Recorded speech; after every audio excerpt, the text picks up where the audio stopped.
The Honjō Masamune represents one of the most storied and revered artifacts in the realm of Japanese swords. Created by the legendary swordsmith Goro Noyodo Masamune, this sword is considered a masterpiece of craftsmanship and a national treasure in Japan. Masamune's swords are renowned for their beauty and quality. The Honjō Masamune, named after General Honjō Shigenga, who captured it in battle in the 16th century, is perhaps the most famous of all Masamune swords. The history of Honjō Masamune is not just the story of a weapon, but a symbol of Japanese culture and martial heritage. The sword was passed down through generations of feudal lords and became a prized possession in the Gunwa shogunate, symbolizing power and authority. After the Meiji Restoration in 1868, which marked the end of the feudal Japan, the sword continued to be held in high esteem as a cultural icon. However, the whereabouts of the Honjō Masamune became a matter of great mystery following World War II. In the aftermath of Japan's surrender, American occupation authorities ordered all swords owned by Japanese military and police be surrendered.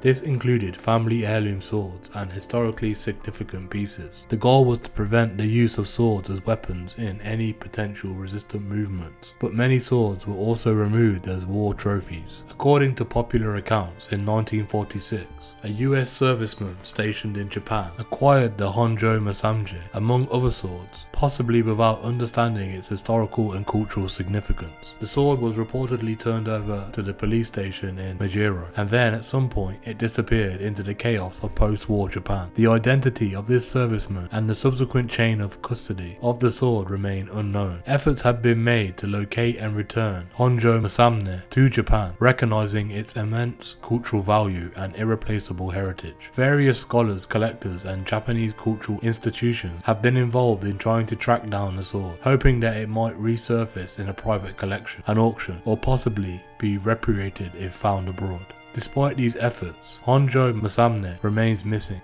Its loss is deeply felt not only as a missing piece of Japanese cultural history, but also as a lost artifact of unparalleled craftsmanship by one of the most esteemed swordsmiths in history. The mystery surrounding its disappearance and the quest for its recovery continues to captivate historians, collectors, and enthusiasts around the world, symbolizing not only the tangible loss of heritage, but also the enduring legacy and legendary skill of Masamune. The ongoing search for Honjō Masamune highlights the broader narrative of cultural preservation and the complex legacies of war and occupation.